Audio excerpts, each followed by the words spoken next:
Good morning, everybody. So today's topic is on injectable contraceptives. Uh, in this class, we'll be studying on two types of injectable contraceptives. First option is combined injectable contraceptives, which contain estrogen and progesterone. And the second option is injectable progesterone-only contraceptives, which contain only progesterone as a component and do not contain estrogen.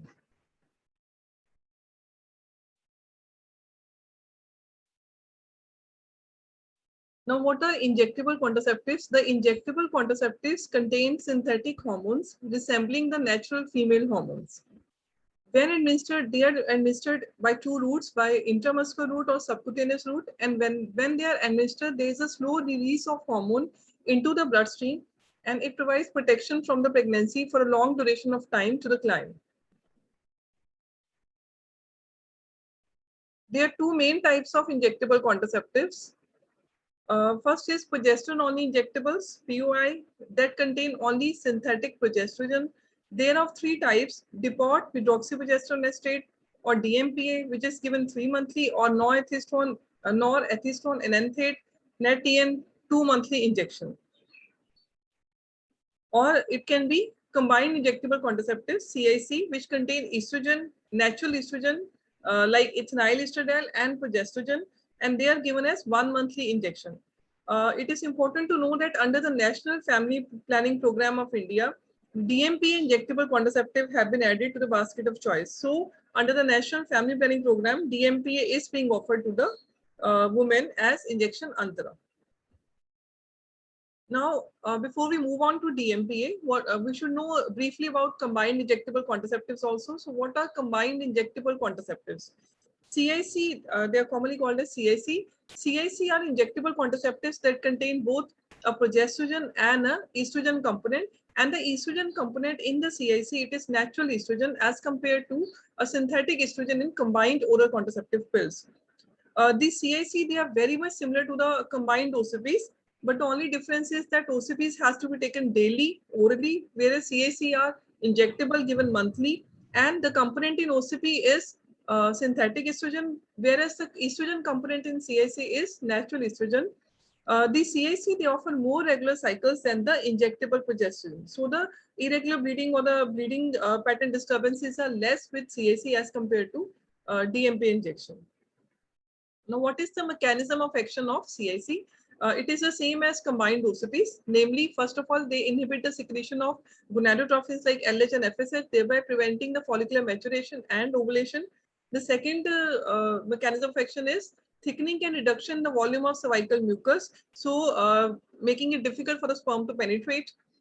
Thinning of endometrium, making it less receptive for implantation. Now, what are the different types of CIC? They are the earlier combination were Deladroxate, Topacel, or Palutel. These are the brand names.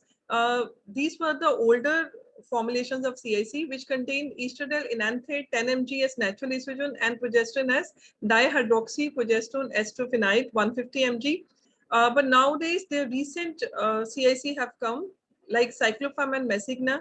The cyclopam, it contains natural estrogen component as estradiol cypionate 5 mg and DMPA component depot hydroxyprogesterone acetate 25 mg, and mesigina contain estradiol valvate 5 mg as estrogen component and norethistone enanthate 50 mg as progesterone component. For you people, it is important to just remember the brand names. The cyclopam and mesigina are the recent formulation of CIC, which contain estradiol cypionate and valvate, and the progesterone component as DMP and NET-TN. Now, what is the efficacy of combined injectable contraceptives? These are highly effective, and a first-year failure rate reported is as low as 0% to 0.2%. So it is a very highly effective method of contraception, the CIC. What is the schedule of CIC? Ideally, they should be administered every monthly. That means every 28 to 30 days. And the window for repeat injection is just up to 3 days early or 3 days late. So that means the CIC require a more rigid injection schedule as compared to a progesterone only injectable. We'll be coming to the schedule of progesterone only injectables in the later slides, but briefly we can say that progesterone only injectables, they can be offered at least up to 2 weeks late of the previous injection, but the window for repeat injection in CIC is just up to 3 days early or 3 days late. If a patient presents for a follow-up injection of CIC more than 33 days after the previous injection, the pregnancy should be ruled out before the drug is re-administered. So we can administer a drug, but the failure rate is slightly more. So she should be advised to use a backup method also. And she should be very reasonably certain that pregnancy is ruled out. Now, what are the eligibility conditions for CIC? CIC are contraindicated in all those conditions where combined OCPs are contraindicated. When to start CIC? CIC can be started at any time during the menstrual cycle, as long as the woman is sure that she is not pregnant.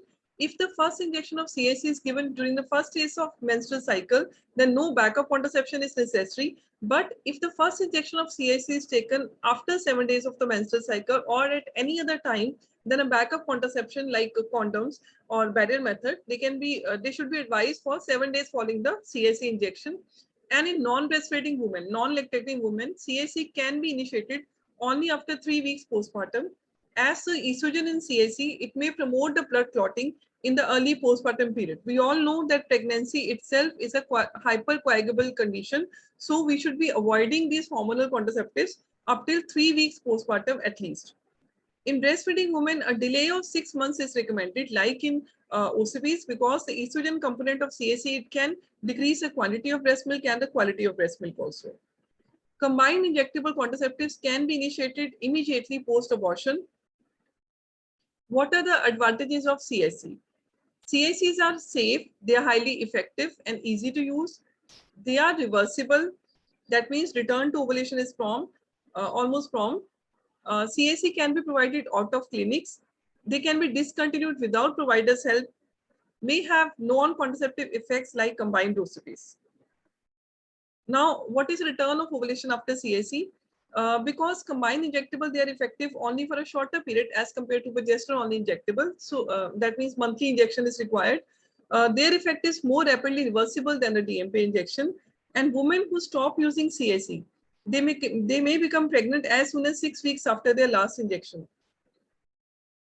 The fertility rate is over 50% at 6 months after the last injection and over 80% after 1 year. If we compare this with the DMPA slide, we'll be knowing that in DMPA, the return of ovulation is much later because DMPA, the effect persists for at least 3 months. So it takes much longer for return of ovulation. So in CIC, the return of ovulation is as soon as 6 weeks after the last injection. What are the side effects of CIC? First is irregular, frequent, and or prolonged bleeding, which is more frequent during the first year of CIC use. And this bleeding pattern disturbances, they occur less frequently after the first 3 months of CIC use. The second side effect is amenorrhea, which can be managed through counseling of the women. And also women should be reassured that this amenorrhea does not indicate pregnancy if they have been receiving their CIC injection on time. Now coming on to injectable progesterone, which are the mainstay of the this contraceptive basket, and they have been promoted through National Family Planning Program of India also as injection antara. Now, how does the need of injectable progesterone came? Basically, development of a long-acting reversible contraceptive. It was a goal of family planning researchers. So we were looking for a long-acting reversible contraceptive, and a long-acting progesterone, they were recognized as a steroids, which is suitable to fulfill this criteria because these are safe, these are effective, and the side effects are also fewer as compared to the combined injectables. Now, there are 3 types of injectable depot progesterone preparation that are used worldwide.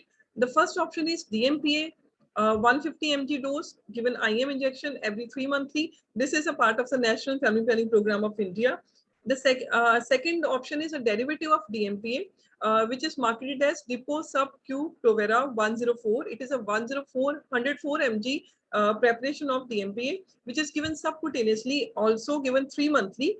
And because there's slower absorption with subcutaneous injection, this 104 mg dose of subcutaneous DMPA, it is equivalent to the 150 mg dose of IMDA. And the third option is injectable depot progesterone that is not currently available in US is norethindrone ethandate, that is marketed as NET-TN or Norgest, and it is a 200 mg dose which is administered IM every 2 monthly. The injectable progesterone, they have a contraceptive efficacy equivalent or better than the combined OCPs with perfect use. Now coming on to the DMPA, which is a mainstay of injectable progesterone, which is being marketed in India. DMPA, depot medroxyprogesterone estrate, is one synthetic progesterone which was developed in 1954. And this 3-monthly DMPA injection, it was approved as a contraceptive by US FDA in February 1992. It was approved by the DCGI, Drug Controller General of India, in June 1993 for marketing and for use as injectable contraceptive method. This DMPA can be given through IM or subcutaneous route. Now, we should also know the what is the WHO statement on DMPA, which was given in October 2015. WHO says that DMPA is a hormonal contraceptive with high acceptability, as it is provided by an injection every 3 monthly, which can be given outside the clinical facilities also. It is also low cost and highly effective. It is a reversible method, and women's chances of getting pregnant after stopping its use are no different from those who have not used DMPA. So it is reversible. The return of ovulation is reported, although late, but there is return of fertility is there. What is the composition of DMP or Antara injection which is being marketed in India in National Family Planning Program? It is an aqueous suspension of microcrystal for depot injection of pregnant 17-alpha hydroxyprogesterone derivative, DMPA, and it is given deep IM every 3 monthly. One dose is equivalent to 150 mg aqueous suspension of DMPA. This is the packet, Antara packet, which is being marketed, the DMPA injection in the National Family Planning Program. Now, what is the mechanism of action of DMPA? DMPA acts in the following ways. First, like just in the COCs, inhibiting ovulation by suppressing mid-cycle peak of LH and FSH, thickening of cervical mucus due to depletion of estrogen, thinning of endometrial lining due to high progesterone and depleted estrogen, making it unfavorable for implantation of the fertilized ovum. Now, what are the safety concerns of DMPA? DMPA is a safe contraceptive. Like other progesterone-only contraceptive, women who want a highly effective contraception, they can use a DMPA, including women who are breastfeeding and who are not eligible to use estrogen-containing combined OCPs. So the main advantage is DMPA can be given in the lactating women also and immediately postpartum also. The studies by WHO on over 3 million women months of DMPA use, they give reassurance that DMPA presents no overall risk for cancer, for congenital malformation in the fetus if inadvertently the pregnancy happens, and also for infertility. So it is a reversible method with no more side effects and basically no teratogenic risk also.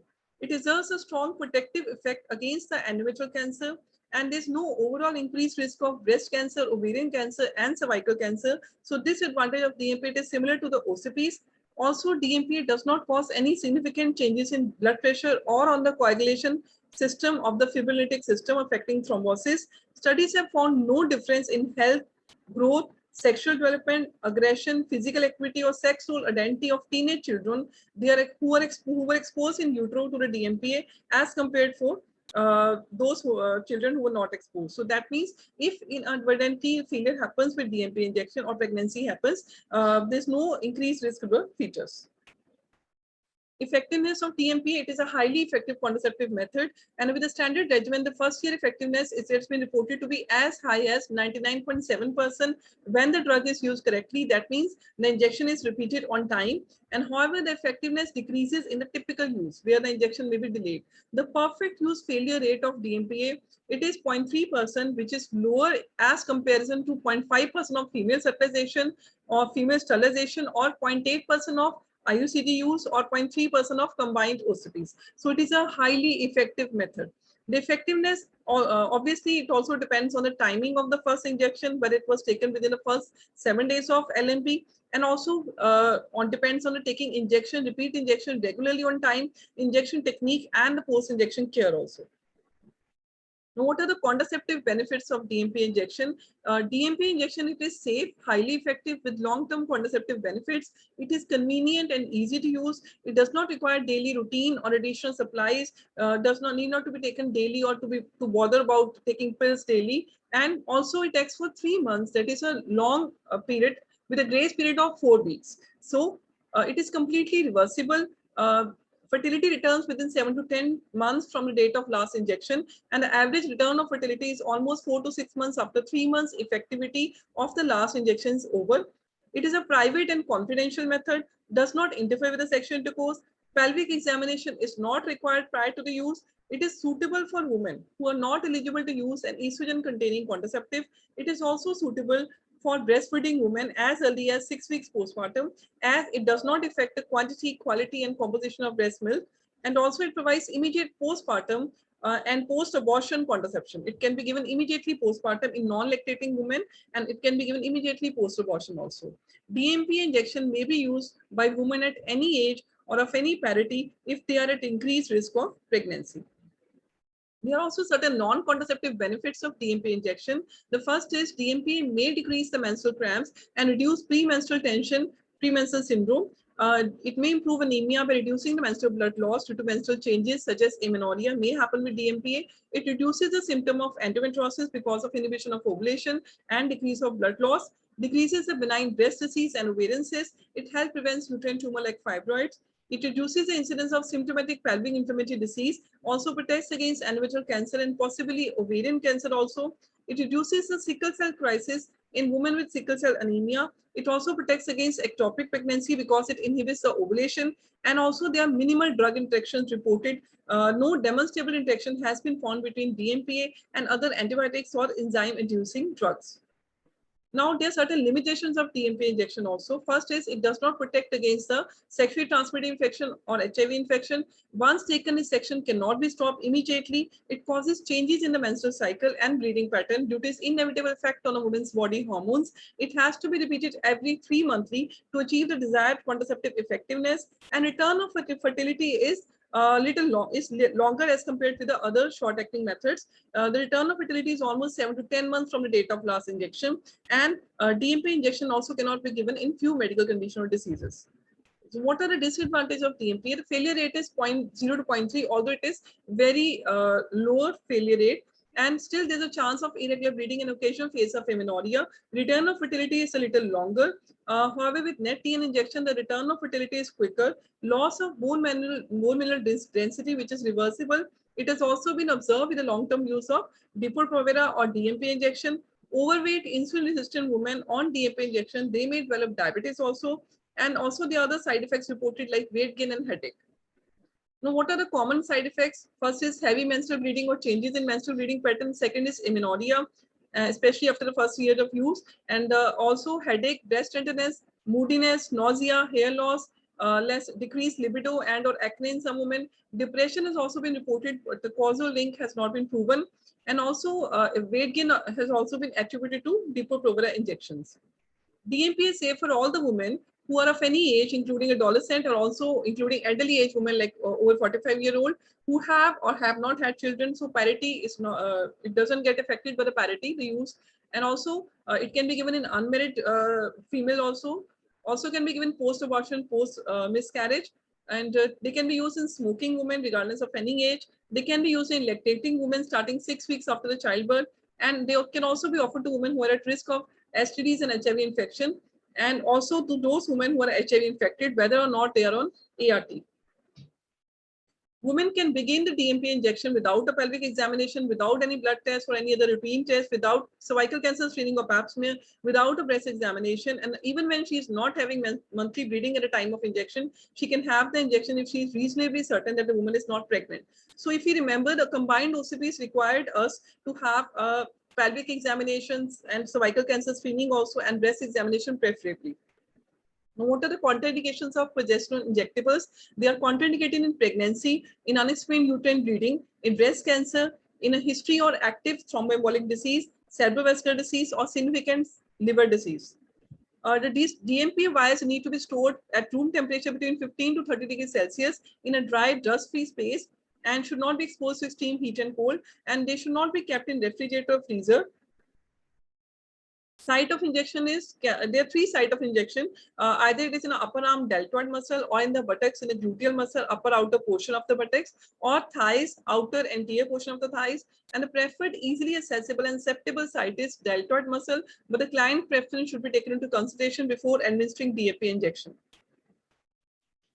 We should also offer certain counseling for the woman who is getting DMPA injection. First of all, bleeding pattern, we should always counsel the woman that she can report certain bleeding pattern disturbances initially within first few months of the use, which will subside after the regular use. She can also develop amenorrhea, but she should be counseled that This is just a benign effect and she will not be pregnant if she's taking the injection all the time. Delayed return of fertility should also be counseled to the woman. Immediate post-injection counseling. She should be advised not to massage or apply hot fermentation to the injection site, as it may hasten absorption of DMPA, due to which the effect of DMPA may go away before 3 months. And she should also be counseled that she need to come for a repeat injection every 3 monthly. And if she's not able to come to the specified date due to some reason, she should still come for the injection. And she should also return if she has any concerns or problems.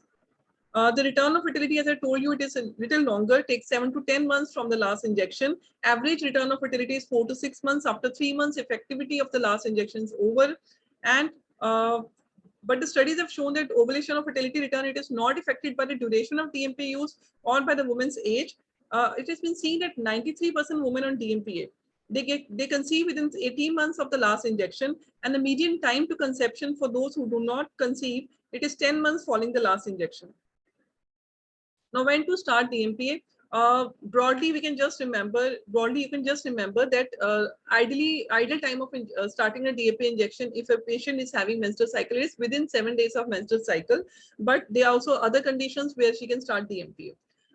Now, if she is having menstrual cycle, or if she is switching from a non-hormonal method like IUCD, DMPA can be started any day within 7 days of menstrual cycle and no need for backup method. But if she's starting it late after 7 days, then she should be certain that she is not pregnant and she should use the backup method for first 7 days after the injection. And DMPA can be given immediately if she is switching from an IUCD. And if she is switching from a hormonal method like COCs or combined injectable contraceptive, DMPA can be started immediately if she has been using the previous hormonal method consistently and correctly, and also if she is reasonably certain that she is not pregnant at the time of DMPA injection. And there's no need to wait for her next monthly bleeding to get her DMPA injection, and there's no need for a backup method. In a postpartum woman who is lactating. So in a lactating woman, if she's less than 6 months postpartum, ideally she should wait for 6 weeks postpartum before starting DMPA injection. After 6 weeks and before 6 months, if she's exclusively breastfeeding or partially breastfeeding and she's amenorrheic, she's having lactational amenorrhea, there's no need for a backup method and she can start a DMPA injection anytime. And also DMPA can be started anytime between 6 weeks to 6 months if she's just partially breastfeeding and she's amenorrheic. And she will need a backup method for 7 days if she's partially breastfeeding. And if her monthly bleeding has returned in a lactating woman, she can start the injectable as advised for those women who are having regular menstrual cycle. Namely, she should be preferably taking within the 7 days of the LMP. If the lactating woman is more than 6 months postpartum, the DMPA injection can be started anytime if her monthly bleeding has not returned and if she is reasonably certain that she is not pregnant, but she will need a backup method for the first 7 days. And if the monthly bleeding has returned, she can start injectable as advised for those women who are having regular menstrual cycles. In a postpartum woman who is not breastfeeding, so in a non-lactating woman, DMPA injection can be started as early as less than 4 weeks after giving birth. So it can be started anytime and no need for a backup method if she's getting it within 4 weeks of the childbirth. If she's getting the DMPA injection, a non-lactating woman, if she's getting the DMPA injection after 4 weeks of the childbirth, still she can take the DMPA injection at any time if she's amenorrheic and if she is reasonably certain that she is not pregnant, but still will advise her for a backup method for the first 7 days. But if the menses has returned in a non-lactating woman after 4 weeks of childbirth, she can start the injectable as advised for those women who were having regular menstrual cycles. Other situation, if the woman is amenorrheic, but the amenorrhea is not related to childbirth or breastfeeding. That means she is not lactating, she has not had recent childbirth, and she is amenorrheic. She can start the DMPA injection anytime if she is reasonably certain that she is not pregnant, but she will be advised a backup method for the first 7 days after the injection. And if the woman is having DMPA injection after abortion or after miscarriage, the DMPA injection can be started immediately after abortion or within 7 days of the first trimester or second trimester abortion, and there's no need for a backup method. But if she's taking the injection after 7 days of the abortion, at any time she can take the injection again if she is certain that she's not pregnant, and a backup method for the first 7 days for 1 week is advised if she's taking a DMPA injection late. The last last occasion is if she has to take the DMPA injection after taking the emergency contraceptive pills. Still, she can take the DMPA injection on the same day as the emergency contraceptive pill, and she can also start the DMPA injection within 7 days of the monthly bleeding. And a backup method for the first 7 days is required, and she should be asked to return if she has signs or symptoms of pregnancy or other than the amenorrhea. Now, we should also offer certain follow-up counseling to the women who are having DMPA injection during all the repeat visits. The follow-up counseling of the client is very important to ensure client satisfaction and continuation of the accepted method. Every time the client comes to the health facility, she should be counseled about. First of all, the healthcare provider should ask her experience and satisfaction with the DMPA method, and also should discuss if she has any concern or if she has any side effects. We should provide reassurance, we should provide counseling, and if she wants to continue the method and the next injection is due, then we should help her to get the next injection. In case a woman does not want to continue with that method, we can help her to choose another method. Also in follow-up, we should also address her some concerns like abnormal bleeding patterns or headache. If she's presenting with unexplained abnormal vaginal bleeding, which may suggest pregnancy or any underlying medical condition, then we should start her evaluation for that vaginal bleeding. But a DMPA injection can be continued during her evaluation, and we should explain that DMPA normally changes the vaginal bleeding patterns, and usually these changes are not harmful, but we should also evaluate for the underlying medical condition if there's any other medical condition responsible for the abnormal vaginal bleeding. Secondly, if the patient presents with very bad headache or migraine with blurred vision, a woman who gets migraine headache, who is already having migraine headache, she can safely start using DMPA, but she should be advised to switch to another method without hormonal, a non-hormonal method, if these headaches start or become worse after she begins using DMPA. And also if there are other signs like blurred vision, temporary loss of vision, flashing lights, neurological symptoms are there, or any trouble speaking or moving, then she should be advised to change to a non-hormonal method, and we should also refer her to appropriate care. Now, what should be the timing for repeat progesterone only injection? The re-injection interval. Uh, we should provide repeat DMPA injection every 3 monthly and repeat NET-TN injections every 2 monthly. If the client is early for injection, the repeat DMPA injection and NET-TN injection both can be given up to 2 weeks early. If the client is late for an injection, the repeat injection for DMPA and NET-TN, they can be given up to 2 weeks late without requiring additional backup method. If she is more than 2 weeks late for a DMPA or NET-TN injection, she can still have the injection if she is reasonably certain that she is not pregnant, and she should be advised to use a backup method like barrier method for the next 7 days of the injection. And she may also wish to consider use of emergency contraception if she has any history of intercourse within the previous 72 hours. The next scenario is if she's switching between DMP and NET-TN injection. Ideally, it is not recommended to use DMP and NET-TN injections interchangeably. So that means a woman should not do like she can get a DMP injection, next time she's coming for a NET-TN injection. It is not recommended to use them interchangeably. But if it becomes necessary to switch from one injection to other, the switch should be made at the time the repeat injection is due for that particular injection, like DMP or NET-TN. Whenever the repeat injection is due, the woman can switch over, but ideally we should not recommend this switching over from DMPA to NET-TN or vice versa.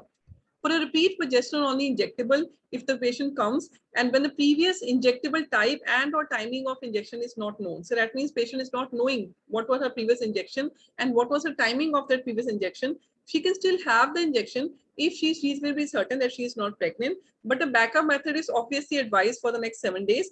She may also wish to consider the use of emergency contraceptive pills. Thank you.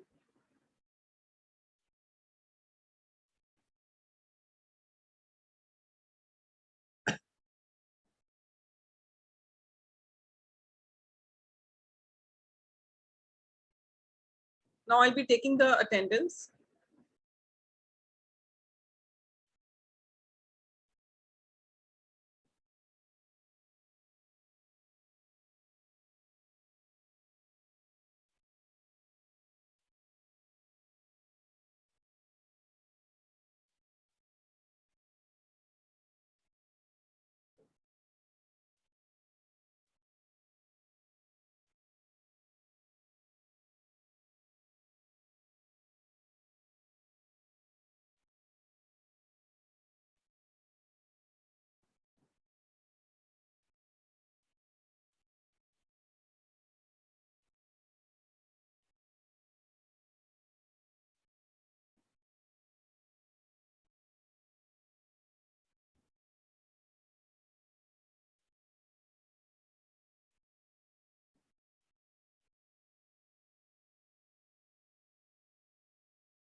Some students have not joined with the roll numbers. Only the name is showing. Please share your roll numbers also. Gitanjali Dadwal, you have to join with their roll numbers, please. Okay, ma'am, I'll change it. Gursimran Singh and Bhupinder Sharma, I can't see the roll numbers. Are they there, Gursimran Singh and Bhupinder Sharma? Ma'am, Gursimran Singh, roll number 62. No, you have to I'm sign with your roll numbers. So, okay, tell me your roll number. Bhupinder Sharma, roll number 40. Bhupinder Sharma, roll number 40. 4040. Hanji. And Ma'am, Gursimran mine is 53. Gursimran Singh, Ma'am, 62. you have to join with the roll numbers.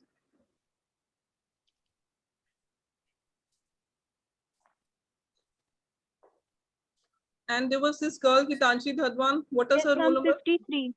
53. 53 or 50, 53. 63? So 50, 40, ma'am. 63.